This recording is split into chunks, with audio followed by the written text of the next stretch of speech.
الحمد لله الذي أحيانا بعدما أماتنا وإليه النشور.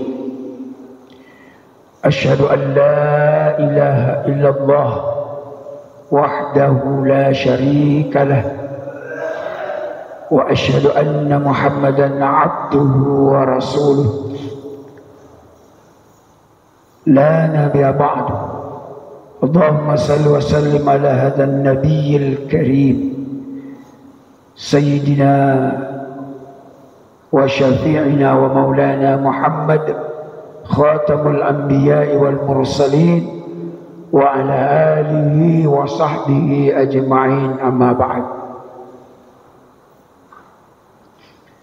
Bapak-bapak, ibu-ibu yang dirahmati Allah Subhanahu wa taala. Allah Subhanahu wa taala memberikan kita semua fasilitas yang ada di muka bumi ini.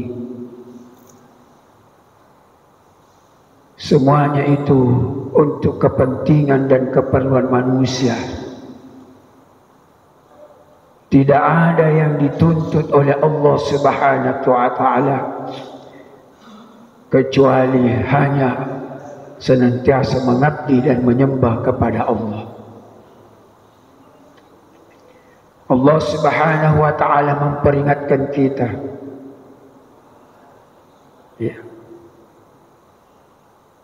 Ya ibadi, wahai hambaku, inna ardi wasi'ah, sesungguhnya bumiku ini sangat luas. Fa iyaya fa'budun, maka cukuplah engkau untuk senantiasa menyembah kepadaku. Dan Allah mengingatkan kita, kullu nafsin za'iqatul maut, setiap jiwa akan pasti mengalami yang namanya kematian. Thumma ilaina turja'un, kemudian kita hanya kembali kepada Allah Subhanahu wa ta'ala. Makanya sebagai hamba Allah Subhanahu wa ta'ala, kita senantiasa harus sadar dan menyadari bahwa sesungguhnya kita ini diciptakan oleh Allah Subhanahu wa ta'ala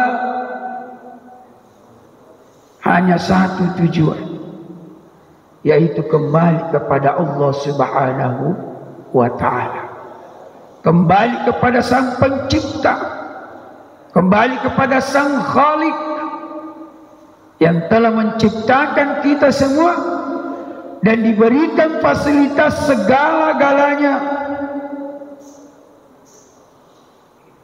untuk kita nikmati selama mengikuti aturan-aturan yang telah ditetapkan oleh Allah Subhanahu wa taala. Maka pasti kita akan selamat dan kembali pasti berjumpa dengan Allah Subhanahu wa taala.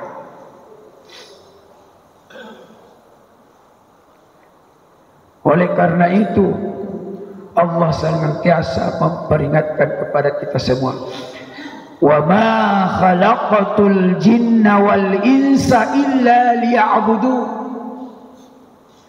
tidak akan pernah aku menciptakan jin dan manusia kecuali hanya untuk mengabdi, menyembah kepada Allah Subhanahu wa ta'ala. Dan untuk pengabdian kita kepada Allah Subhanahu wa ta'ala, Allah tidak menggariskan dengan satu garis atau satu jalan, tapi semua jalan-jalan kebaikan itu adalah bentuk penyembahan dan pengabdian kita kepada Allah Subhanahu wa ta'ala. Itulah hebatnya, sehingga Allah senantiasa kadang-kadang bersumpah dengan makhluknya. Kalau Allah bersumpah dengan makhluknya, berarti sesuatu yang mau dijelaskan di situ adalah sangat penting dan sangat mustahak untuk kita perhatikan. Kenapa? Karena Allah sudah memulai dengan sumpahnya. Banyak. Wasyamsi waduhaha, wadduha, wallayli, wannahari, wal asri, wal fajri. Semua Allah bersumpah dengan makhluknya.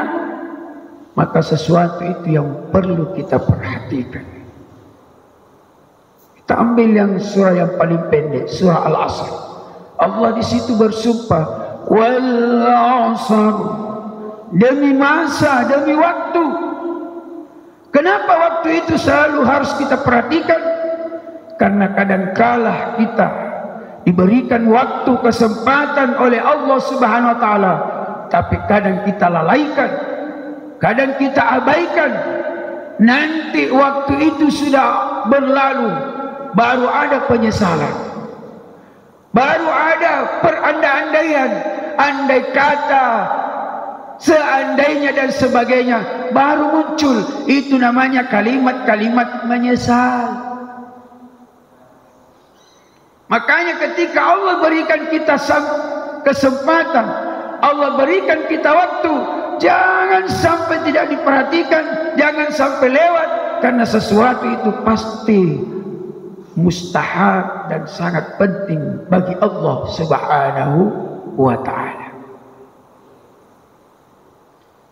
Karena banyak waktu-waktu yang kadang kita abaikan dan lalaikan. Wal asr, demi waktu, demi masa.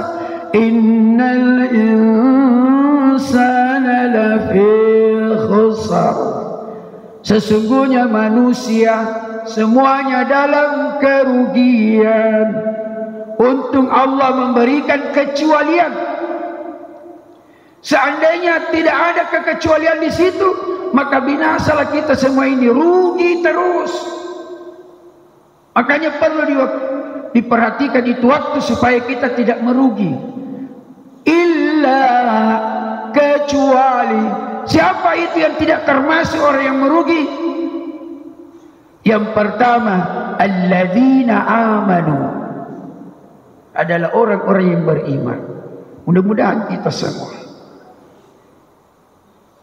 Karena banyak sekarang orang yang mengatakan dirinya beriman, tapi pada hakikatnya di sisi Allah belum. Dia hanya baru berkata, tapi belum terbukti imannya. Makanya hati-hati. Jangan sampai keimanan kita ini hanya baru sebatas perkataan. Baru sebatas pengetahuan, baru sebatas melangkah sedikit pembuktian,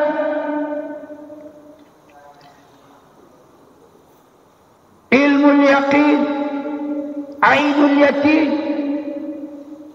itu baru melihat suasana. Tapi bagaimana kita bisa tembus hakul yakin?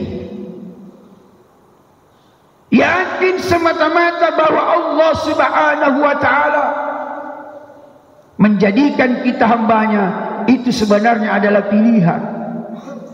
Maka kita beruntung dipilih oleh Allah Subhanahu wa ta'ala sebagai orang-orang yang beriman.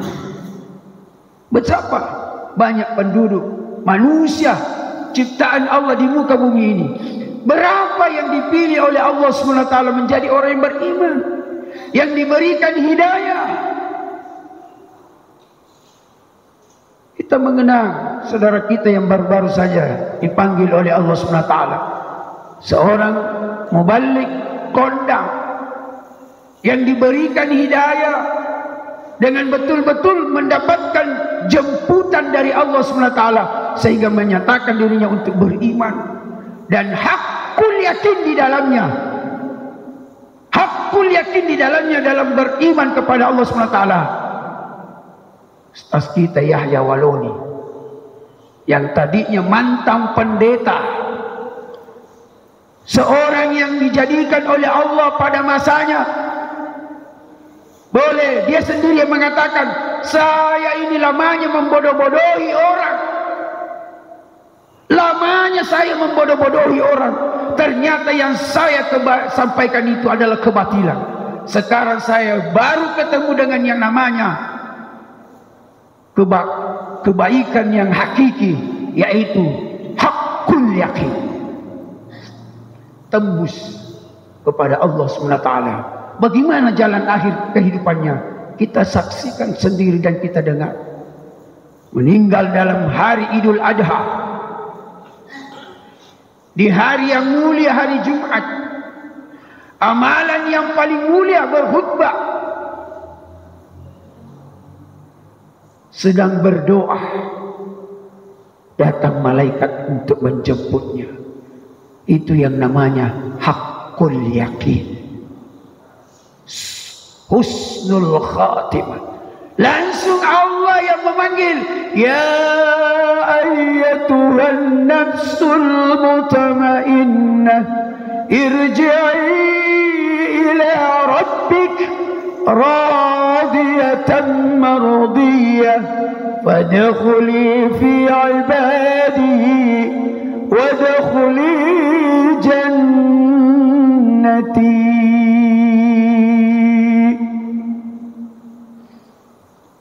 Bukankah kita selalu memohon kepada Allah SWT? Semoga kita digolongkan dari hamba-hamba Allah SWT yang tadi itu, yang soleh soleha, yang mendapatkan keridaan dan diridhai. Itulah cita-cita kita sebagai hamba Allah yang hakikat. Bukan sebatas perkataan, bukan sebatas perbuatan, tapi dibuktikan dengan hakul yakin.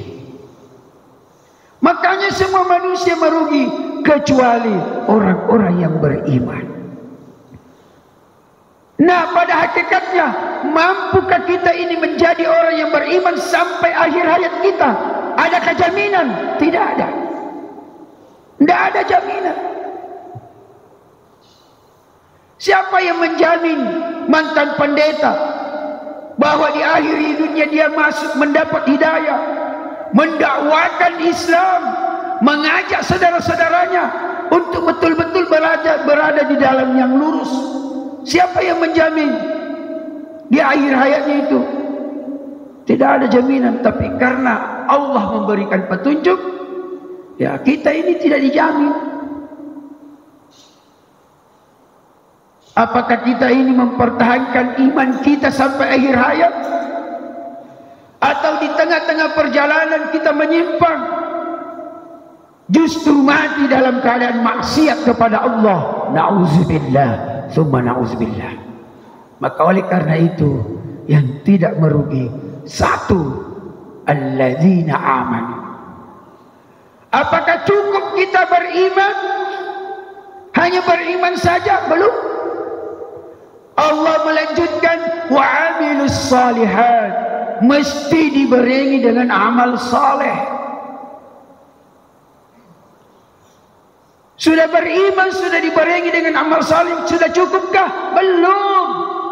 Allah mengatakan, wa tawasau bil haqq wa tawasau bis sabr. Sampaikan kebenaran walaupun pahit, cegah kemungkaran walaupun susah, tanha anil fahsya'i wal munkar. Susah. Jangankan kita sebagai manusia biasa, para nabi saja dan Rasul Allah Subhanahu wa taala, begitu berat tantangannya untuk menegakkan amar ma'ruf nahi munkar. Makanya kalau mau beruntung di sisi Allah, tidak cukup beriman, tapi mestinya dibarengi dengan amal saleh, ditambah dengan wa tawasau bil haqq wa tawasau bis sabr. Menyampaikan kebenaran walaupun pahit dan mencegah kemungkaran walaupun susah. Dan setelah itu barulah kita berserah diri, tawakkaltu 'ala Allah, dengan mendapatkan kesabaran. Ketika sudah melakukan semua itu, kita kembalikan dan serahkan kepada Allah SWT.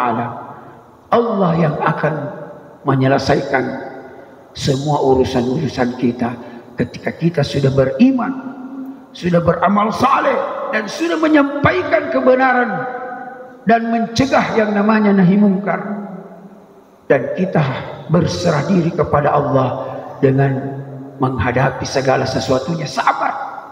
Sabar ketika kebaikan yang kita sampaikan tidak diterima, bahkan ditolak. Sabar ketika kita mendapatkan ujian. Sabar ketika kita tidak mampu berbuat semaksimal mungkin. Kita kembalikan kepada Allah. Inilah prinsip namanya hakul yakin yang didapatkan oleh saudara kita Yahya Waloni.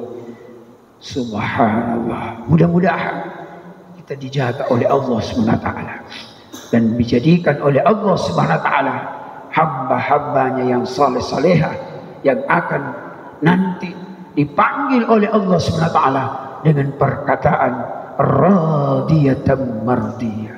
Allahumma ja'alna min ibadikas salihin. Bismillahirrahmanirrahim. Alhamdulillahi rabbil alamin. حمدا يوافي نعمه ويكافئ مزيدا. يا ربنا لك الحمد كما ينبغي لجلال وجهك الكريم وعظيم سلطانك. اللهم صل على سيدنا محمد وآله وصحبه أجمعين. ربنا تقبل منا إنك أنت السميع العليم وتب علينا إنك أنت التواب الرحيم واغفر لنا فإنك أنت الغفور الرحيم واهدنا وبارك لنا ووفقنا لطاعتك أجمعين. اللهم أعز الإسلام والمسلمين وأهلك الكفرة والمشركين ودمر أعداءك أعداء الدين. اللهم انصر من نصر الدين. اللهم انصر المسلمين في كل مكان. اللهم اجعل بلدتنا هذا آمنة مطمئنة وسائر بلاد الإسلام والمسلمين آمين الرحيم. اللهم اهدنا إلى صراطك المستقيم صراط الذين أنعمت عليهم غير المغضوب عليهم ولا الضالين. ربنا فاغفر لنا ذنوبنا وارحمنا ولوالدينا وارحمهم كما ربونا صغارا وعن جميع المسلمين والمسلمات والمؤمنين والمؤمنات الأحياء منهم والأموات إنك سميع قريب مجيب الدعوات يا قاضي الحاجات. اللهم اجعلنا من عبادك الصالحين واجعلنا من عبادك الشاكرين واجعلنا من عبادك المخلصين واجعلنا من عبادك المحسنين واجعلنا من عبادك المتقين واجعلنا من عبادك العلماء العاملين. ربنا آتنا في الدنيا حسنة وفي الآخرة حسنة وقنا عذاب النار. وصلى الله على سيدنا محمد وآله وصحبه أجمعين. سبحان ربك رب العزة عما يصفون وسلام على المرسلين والحمد لله رب العالمين. والسلام عليكم ورحمة الله تعالى وبركاته.